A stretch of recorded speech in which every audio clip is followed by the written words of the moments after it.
that. We're actually the only studio that's really outside, inside. I mean, I'm being from Buffalo, New York. I moved to California and I started working at A&M. You know, we were in these studios and it was like, I might as well be could be in Alaska. You know, you work 18-hour days and you're in this cave. It was like after a while I had to quit. I couldn't take it anymore. And every room here you can see is outside. In fact, our new studio that I'm going to build, Studio D, the back wall will be sliding glass that you go outside and play. You know, you can be on the lawn, play your guitar, do your vocals outside, do anything. Or leave the door open and record. We're in California, man. We'll be outside. Good morning. Music business, 1:30 in the afternoon, it's still morning. Good morning. My name is Buddy Brundo. I'm the owner of Conway Recording Studios. And I just thought I'd start this interview with what these desks can do now. This is the new Neve 88R. And this is a diagnostic test on the faders that all move by themselves. And it just takes one button to stop it. Pretty interesting stuff. It's a long way from where we first started, but this is kind of where it's going. Not only these faders move, but the monitor faders also motorized. It's interesting. So we're here this morning talking about careers. It's been I've had a wonderful career, and I think it was a great business to be in. It was very fulfilling to be in the music business in the 70s, the 80s, the 90s, and the 2000s. I know talking to the Isley Brothers the other day, and they said, Buddy, you know, we did a record here in every decade for 4 decades. It was like, oh my God, what happened? You know, it just seemed like yesterday.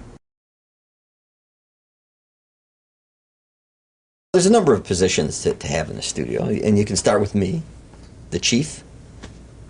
The big cheese, actually. That's the right. Was that the word? Yeah, the big cheese. It's on my card, the big cheese. Actually, we start there, and then it goes to traffic manager, which is a girl who, or guy that books the studio, talks to clients, makes sure all the billing is done correctly, and then she usually has an assistant that's like a phone person. And then we have 3 technicians here. The chief technician, and he's got 2 other people working for him. And then we have our second engineers here are outside independent contractors. We might have 15 of those that we can use in a normal course of a year, probably 15 or 20 different independent guys. And then we have maybe 6 runners on staff that go for food and, you know, assist the assistants. When they get to a certain point, they can come in the room. But usually fresh kids right out of school, they really don't know pretty much when to shut up. I think is the biggest problem, is they just don't, you know. And once they figure out how things work, then we can let them in the room and they can start coiling cables and putting mics away. But I think at that point in time, they still don't realize how to handle a $20,000 microphone, or really how things really work. And I find that most of the kids coming out of school are not really detail centered. They're still sloppy, and engineering is very, very, very, very, very precise. It's that extra little, and that you learn from the ground up. That is, when you sweep the floor, that means the corners also. That's what I like to teach my kids. I mean, if they can be the best floor sweeper that they can be, they carry that right up the ladder to everything they do. Sloppiness in an engineer will bite you so hard you will not know what hit you.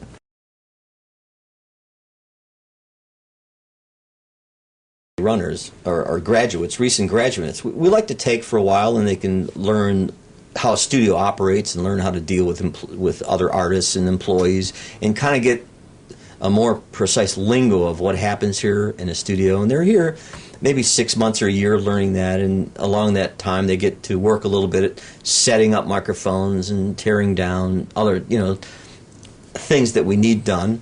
And then it's always good for them to go out and go into a lesser facility where they can do more hands-on stuff for a while, where they really learn how to really understanding a console and how it really works, and maybe get some ear time, you know, actually mixing. We really can't take people from running positions, even with school sometimes, and throw them in a room, because everything we do is just so technically advanced. There's so many variables that unless you have a whole lot of experience, you get yourself in a whole lot of trouble really fast. And nothing's worse for a student than to cause a problem because he just won't have a job.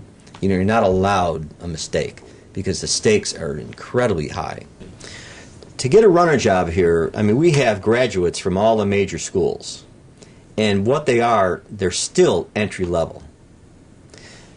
The education is wonderful because it shows you what this stuff does. The problem is interfacing that knowledge with the artist, with an engineer, and with the music, and training your ears. And that takes a long time. It's just not a thing like you don't become a doctor in 2 years. It takes 7 or 8 years. And with an engineer, it's the same thing because you're training your ears, and you're not going to get that in a year of school. I mean, you're going to get a basic knowledge of how this stuff works. But there's so much interplay that goes on between an assistant or a runner and the staff and the clients that personality plays a huge part in this, almost as much as the technical skill.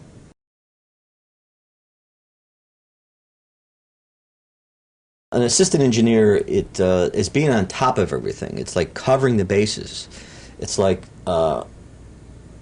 seeing those little things that have gone wrong.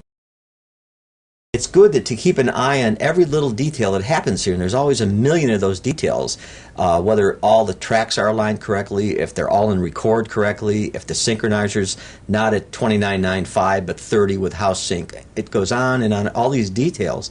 And when one of those details there's a mistake, the consequences are huge. So those are the kind of things that we run into. You have to be very personable. You have to be able to cover an engineer. You know, you have to be able to help an engineer even though he doesn't know it. And to do that, you really have to have knowledge. I mean, all my assistants here, second engineers, are all engineers. You know, they all have engineered in other studios. I mean, that's the level of assistant that I need here.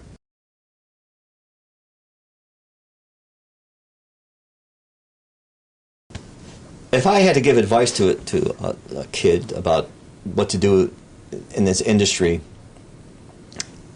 first of all, I'd say there's still opportunity here. How small it is, it's like an actress trying to become Cameron Diaz. I mean, it happened to somebody, and that could happen to you. But the odds are stacked. The cream always rises to the top. It's a very technical field. I mean, if you're very technical and personable and have talent, you might have a shot. But the odds, you know, there's a lot of people in this industry right now. There's a tremendous amount of schools offering audio engineering classes because of government incentives, all the different programs the government gets behind. All of a sudden, recording engineers now are something the government feels we need more of. So, I mean, we have a tremendous amount of schools available now for kids to learn. And a certain amount of those kids are going to get hired in these jobs, whether they're engineers or audio salesmen or technical people or there's a lot of other jobs to do besides engineering that you might have a grasp of once you get your education.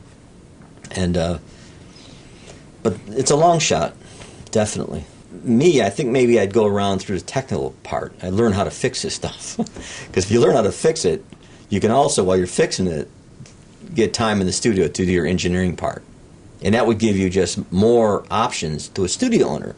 But if a guy walked in here from one of these schools and said, yeah, I had 2 years of maintenance and a little bit I'd say, well, come on, you're in.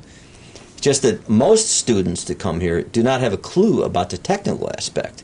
And that kind of right now is not a plus. There's a huge need for qualified technicians. Huge need. We don't really have any.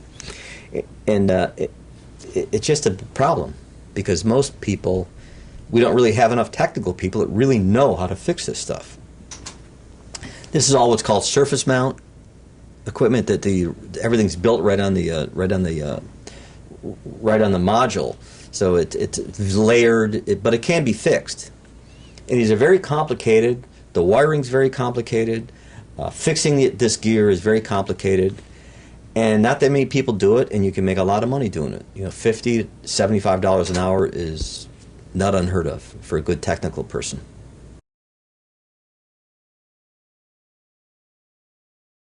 You could send a resume first, and say that I would like to meet you, and I'm going to come down to the studio, and this is my name, etc. And when they came down, we talked to them. I don't know if we'd hire them, but at least you get in that way.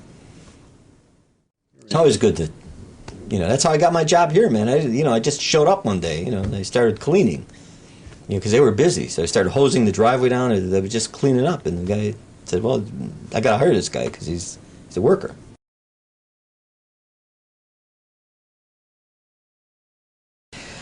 We don't know. I mean, there might not be a future for this facility, but there'll always be a future for people that make records because they'll be making them in someone's garage or someone's living room.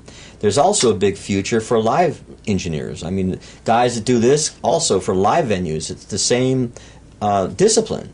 Live shows and live concerts are going to be bigger than ever because it's the only place people can hear new anything or things that are real sounds, because records don't sound real anymore. So there's a tremendous need for live engineers, guys that can mix shows.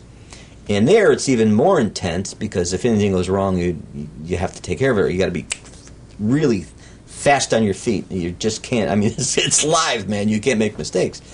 So there's a need for that. So you figure between the home studios, the commercial studios are going to be left. The live venues, which include bars and auditoriums and everything in between, everyone has amplification now, so we need people to run this gear. And we really need people to fix this stuff. So there is a future. It's just not what it used to be.